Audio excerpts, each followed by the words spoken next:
Pour ce nouveau café, nous recevons Ariane Bey, qui est professeure à l'Université de Liège. Bonjour Ariane. Bonjour. Alors, Ariane, on pourrait dire beaucoup de choses de ses travaux, notamment les travaux qu'elle a menés sur PISA depuis les débuts de l'histoire de PISA, autour d'an 2000, je pense. Et on pourrait aussi dire beaucoup d'autres choses sur son intérêt pour l'Evidence-Based Education et son séjour et ses contacts avec l'équipe de Robert Slevin aux États-Unis. Alors, aujourd'hui, on va parler d'un aspect particulier, c'est le climat scolaire et le bien-être. Alors, c'est un peu étrange la façon dont les choses se sont déroulées peut-être, parce que dans le cadre du pacte pour un enseignement d'excellence, il y avait un OASE. Hein. C'est quoi un OASE Un objectif d'amélioration du système éducatif. et ce qui est un peu particulier, c'est que ce fameux septième OASE, septième objectif, n'était pas vraiment défini. À l'origine, ça avait d'ailleurs fait couler pas mal d'encre, de critiques, mais finalement, ce qui s'est passé, c'est qu'Ariane s'est vu confier un travail de synthèse sur la définition de ce que c'est que ce fameux climat scolaire et bien-être. Oui, c'est ça. L'administration a souhaité mesurer le climat et le bien-être. L'idée, c'est de préparer une enquête qui aura lieu tous les 5 ans pour voir l'évolution du système éducatif sur ces dimensions-là, climat et bien-être à l'école. Mais il fallait effectivement, avant ça, définir le concept du climat. Ce n'est pas si évident dans la littérature scientifique, il n'y a pas encore de consensus sur la définition. Donc, on s'est attelé pour la réalisation de cette enquête à définir le climat. Alors, c'était une collaboration UCL-U-Liège et il s'est agi de créer un cadre conceptuel, de mettre en confrontation tous les modèles de définition du climat, mais aussi de toutes les dimensions qu'il inclut potentiellement, et elles sont nombreuses, afin de construire cette enquête, cette grande enquête, et de la livrer à un échantillon représentatif d'enfants, mais aussi de parents et d'enseignants. C'est un intérêt de cette enquête. Rarement on mesure ce climat sur toutes les personnes qui sont concernées par lui. Or, le climat, c'est bien précisément la perception subjective de tous les acteurs de l'école. Et ça, c'est la définition très large de la notion de climat. Tout à fait. Le climat, il y a plusieurs éléments qui entrent dans sa définition de manière plus ou moins consensuelle, hein, même si j'ai dit elle n'est pas encore arrêtée, cette définition. Mais on est d'accord sur le fait que le climat, c'est une histoire de perception. Donc on essaye d'objectiver le climat via les perceptions des individus qui le ressentent. C'est aussi une dimension qui se mesure à l'intérieur même, école par école. Donc c'est les perceptions des personnes qui fréquentent un établissement scolaire. Et différents acteurs, quoi. Des différents acteurs, tout à fait. Et donc on parle de perception partagée. Il est aussi question de voir si justement les perceptions font l'unanimité au sein d'un établissement ou pas. Et donc, à partir de cette définition, puisque vous êtes arrivé avec les collègues de l'UCL finalement à une définition qui fait relativement consensus et qui fera consensus pour la Belgique francophone, la deuxième étape, c'est de se dire comment est-ce qu'on met en œuvre une mesure de ce climat. Complètement. Et comment est-ce qu'on fait ça? Alors, pour la mise en œuvre, on s'est d'abord entendu également sur les sous-dimensions du climat. Il faut dire que certains auteurs ne sont pas d'accord que le climat constitue vraiment un construct qui a été validé de manière empirique. Par contre, ce qui est sur les éléments sur lesquels il y a plus un consensus, c'est sur les sous-dimensions constitutives du climat. Une dimension physique, la qualité des bâtiments, des infrastructures. Une dimension qu'on appelle sécuritaire ou normative. Donc, est-ce qu'il y a des règles claires? Est-ce qu'elles sont appliquées? Est-ce qu'on se sent en sécurité dans une école? Est-ce qu'on s'y sent victimisé, harcelé? La qualité des relations entre personnes, qualité des relations entre élèves, qualité des relations prof-élèves notamment. Et enfin, une dimension pédagogique. Est-ce que les enfants se sentent soutenus par les enseignants? Quelle est la qualité de la relation pédagogique? Cela dit, de ces 4 dimensions, les 2 qui semblent les plus constitutives du concept même de climat, c'est la qualité des relations entre les personnes et la qualité des normes et de la sécurité à l'école, comparativement aux dimensions physiques ou pédagogiques qui sont parfois un peu plus distantes du concept quand on essaye vraiment de le valider empiriquement. Et donc, à partir du moment où on a ces dimensions, ces différentes dimensions, il faut opérationnaliser les choses. Oui. Et comment est-ce qu'on fait ça? On ne peut pas mettre un thermomètre dans l'école. Comment est-ce qu'on fait ça? Oui, alors ce qu'on a fait, c'est partir à la recherche d'instruments validés. On n'allait pas réinventer une grande enquête climat. Mais c'est vrai qu'on cherchait une cohérence, hein, le cadre théorique qu'on avait balisé avec toutes ces définitions. Il fallait l'opérationnaliser et pour les différents acteurs, élèves, enseignants, parents. Donc on a regardé comment on mesurait le climat dans d'autres enquêtes. Alors, soit des enquêtes qui n'étaient pas spécifiques au climat, je pense à Thalys, je pense à PISA ou aux enquêtes internationales, qui souvent, et depuis le début, par exemple pour PISA, mesurent certaines sous-dimensions du climat. Et puis d'autres enquêtes, type l'enquête HBSC, qui est une enquête plutôt sur santé et dans les milieux scolaires, qui mesure aussi plutôt le harcèlement et d'autres dimensions du climat. Puis on a aussi à l'international des enquêtes vraiment centrées sur le climat. On a par exemple consulté la Georgia School Climate Survey, qui avait l'avantage de s'adresser à tous les publics auxquels nous aussi on voulait s'adresser. Donc on a vraiment recensé différents outils, différentes mesures déjà existantes, utiliser des échelles validées quand elles étaient cohérentes avec notre projet, et puis dû recréer parfois certains items ou dimensions pour correspondre au cadre complet qu'on voulait mesurer. Et quand tu dis des échelles, c'est essentiellement des questions auxquelles on demande à chaque acteur de répondre tout à fait, pas du tout. Comment Oui, ça tout se à passe? fait. L'enquête était administrée avec des questionnaires Mhm. pour être analysés de manière quantitative. Donc, on n'a pas fait d'interview ou demandé aux gens comment D'accord. ils se sentaient dans leurs écoles. On a des échelles avec effectivement des réponses type échelle de Likert, avec des pourcentages d'accord, enfin des degrés d'accord, ou parfois des fréquences. Donc, est-ce que cela se passe rarement ou souvent dans ton école, ou est-ce que tu es d'accord avec le fait que les enseignants, par exemple, te soutiennent ou pas? Voilà le type de questions qu'on a posées aux élèves.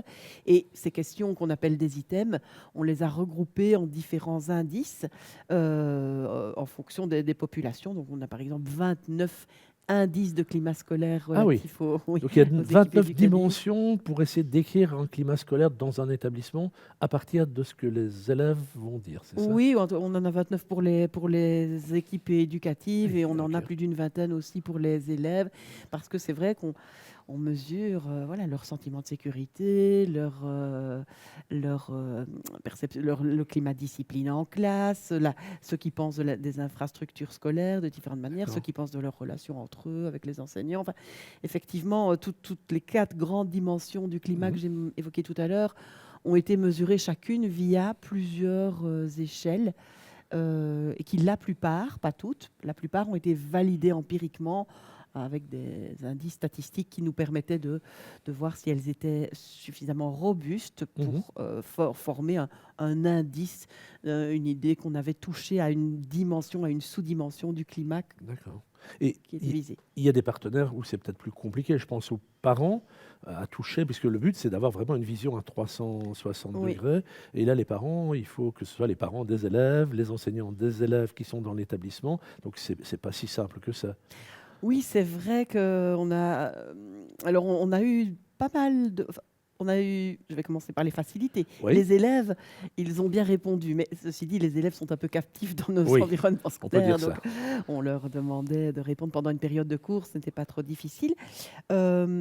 Et De façon anonyme. de façon anonyme, c'est Ok, très d'accord. Oui, important, oui, bien sûr. et effectivement. Et d'ailleurs, c'était des personnels de l'administration étaient venus administrer les enquêtes aux élèves. Donc ça a été une grosse en opération, également logistique, avec le Mhm. soutien vraiment et la participation de l'administration, pour que les élèves soient vraiment confirmés. L'anonymat était bien Mhm. réel, mais c'est plus facile de le confirmer quand Mhm. c'est même une personne extérieure Bien qui vient sûr. administrer l'enquête. Pour les équipes éducatives et les parents, on leur a donné un lien en ligne, mais là Mhm. aussi, on s'est arrangé pour que ce soit confidentiel et Mhm. anonyme malgré l'envoi d'un lien en ligne. Les parents, si quantitativement ils ont bien répondu, disons que nous avions 900 Oui. parents, Ah oui. ce qui n'est pas mal, mais par contre, on a remarqué en analysant les données que certaines écoles, que les parents de certaines écoles avaient répondu en masse et qu'on n'avait pas un échantillon qui était bien réparti sur l'ensemble des écoles visées. Et donc ça montre la difficulté d'avoir vraiment un bel échantillon représentatif de parents dans ce type d'enquête. Donc pour les parents, nous n'avons en fait pas utiliser les données pour montrer des résultats parce que nous estimions qu'ils n'étaient pas représentatifs. Contrairement à ce qui s'est passé pour les équipes éducatives et les élèves, sur lesquels nous avions des beaux échantillons représentatifs de la population, pour en tout cas les 5e primaires, 2e secondaire et 5e secondaire. On a été donc Ah oui. prendre des coups de sonde à différents endroits de la scolarité pour des raisons de faisabilité également. Des jeunes enfants sont très intéressants à interroger, mais ne peuvent pas répondre à un questionnaire papier écrit avec pas mal de choses à lire comme ceux qu'on a proposés. C'est pour ça qu'on a choisi les 5e primaires. Dans l'enseignement secondaire, on a donc les 2e, mais aussi en 5e, la qualification et la transition, ce qui est aussi intéressant par rapport à la structure de notre système éducatif. D'accord. Alors, une fois qu'on a établi cette espèce de thermomètre, et on ne va pas se croiser les doigts et se dire, bon, on a terminé le job. Et je pense que tu as aussi été impliqué dans la 3e étape, en quelque sorte, c'est qu'est-ce qu'on peut faire pour améliorer le climat ou s'assurer que le climat soit positif par rapport à le climat et le bien-être, évidemment. Comment est-ce qu'on fait? Enfin, comment toi, tu as abordé cette problématique? Je te remercie de poser la question parce que pour moi, c'est un tout cohérent. Je ne veux pas mesurer pour mesurer, Non. ni dans PISA, ni dans l'enquête climat. Le but, effectivement, on a des indicateurs qui vont permettre de suivre une évolution. Mais mon but, mon ADN professionnel est aussi, comme tu l'as dit tout à l'heure, l'evidence-based education. Moi, ce qui me plaît le plus, c'est de mettre en place des interventions pour améliorer des objets scolaires, ici le climat, de valider leur efficacité. Et dans ce cadre-là, j'ai réalisé 2 choses. D'une part, l'Observatoire du climat scolaire qui a été créé dans le cadre du pacte en lien avec cette OASE nouvellement définie, nous a demandé de réaliser ce qu'on appelle une revue systématique pour déterminer à l'international les programmes qui ont montré des preuves d'efficacité pour améliorer le climat. Comme le champ était très très large, on a dû restreindre à l'enseignement secondaire. Et donc là, on a identifié une douzaine de dispositifs qui avaient été testés en Europe, aux États-Unis, pour améliorer, et qui avaient eu pour effet d'améliorer le climat ou une de ces sous-dimensions. Et je relève par exemple le soutien au comportement positif, que vous connaissez bien à Mons et qu'on a aussi mis en place à Liège, qui a des preuves d'efficacité pour améliorer le climat, mais aussi des choses comme les pratiques de justice restaurative, donc des projets à l'échelle de l'école qui sont ambitieux, parfois aussi des projets à l'échelle de la classe, des projets d'amélioration du développement professionnel de l'enseignant qui améliorent le climat de classe, et même des projets, des dispositifs type classe puzzle qui améliorent aussi des dimensions du climat. Donc là, on a une belle palette de dispositifs. Le but étant de ne pas imposer, dans mon chef en tout cas, de ne pas imposer au système éducatif un programme qui marcherait dans tous les contextes, ça n'existe pas, mais bien d'offrir au système éducatif une palette de dispositifs qui ont des preuves d'efficacité solides, à tester dans notre contexte en fonction des besoins. Évidemment, ça doit être réévalué, l'efficacité en contexte doit être réévaluée, ce qu'on a fait avec soutien au comportement positif en Belgique, mais donc il y a encore le champ pour tester d'autres dispositifs et vérifier qu'ils correspondent bien aux besoins et qu'ils fonctionnent chez nous.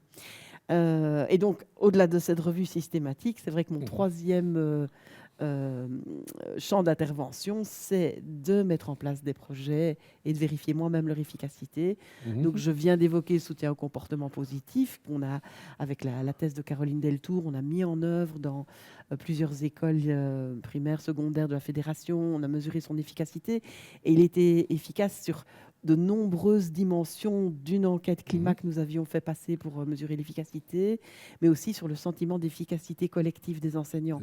C'est un résultat que je trouvais très intéressant parce que ça veut dire qu'avec ce type de projet, qui est quand même lourd à l'échelle de l'école, on arrive à rendre confiance aux enseignants sur leur capacité à agir en équipe. Et dans la littérature scientifique, on voit que cette capacité d'agir en équipe sur les volets comportementaux ou sur les volets pédagogiques est parfois plus importante que le déterminisme social, que l'impact du déterminisme social. Donc ça, c'est vraiment un beau résultat.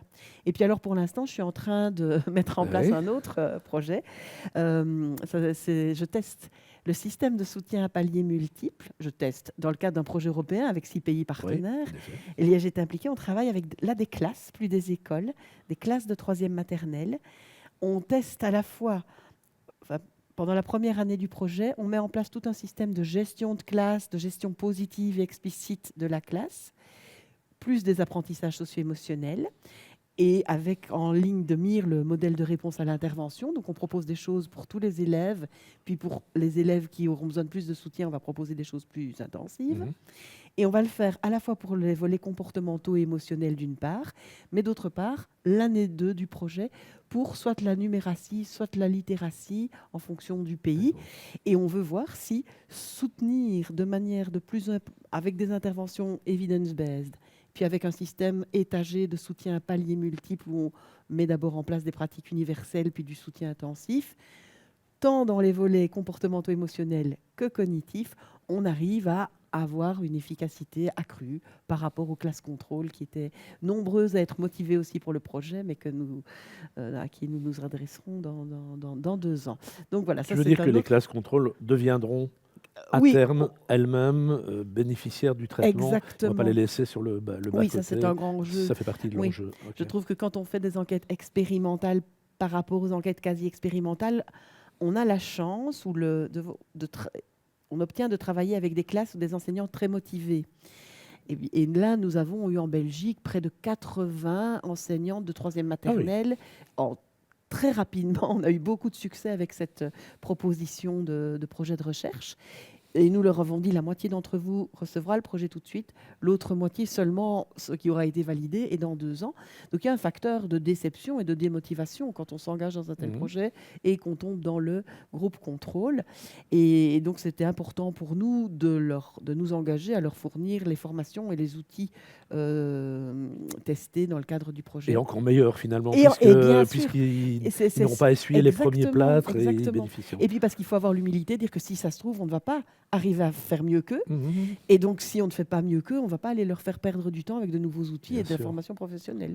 Ça fait partie du jeu. Bien sûr. Alors, merci Ariane, parce qu'on a balayé là, depuis l'idée du bien-être, du climat, jusqu'à des actions expérimentales menées dans des classes. Donc, je crois qu'on a vraiment un panorama. Mais ce que moi, je retiens aussi, c'est que grâce à cette approche, on a finalement un plan de recherche, un plan de travail qui s'étale sur de nombreuses années et qui peut embarquer à la fois des équipes d'enseignants, mais embarquer d'autres équipes de recherche. Je crois Mhm. que c'est le cas dans votre aventure, puisque au niveau international, vous êtes aussi parti avec 6 pays, je pense, c'est ça que tu as Oui, dit? c'est ça. 6 pays, dont certains collègues qu'on connaît bien dans d'autres pays. Voilà, il faut bien mettre un terme à un moment donné à nos cafés. Alors, pour les auditeurs, vous retrouverez en dessous donc, de la présentation, de la vidéo, de la petite icône, vous retrouverez évidemment le lien vers l'Observatoire du climat scolaire, vers les OASE et vers les travaux qui sont menés par Ariane et les publications. Donc, vous retrouvez tout ça comme à chaque fois. Merci d'avoir été jusqu'à la fin de notre café. Merci Ariane d'être venue jusqu'à Mons pour nous Avec grand parler plaisir. de ce sujet passionnant.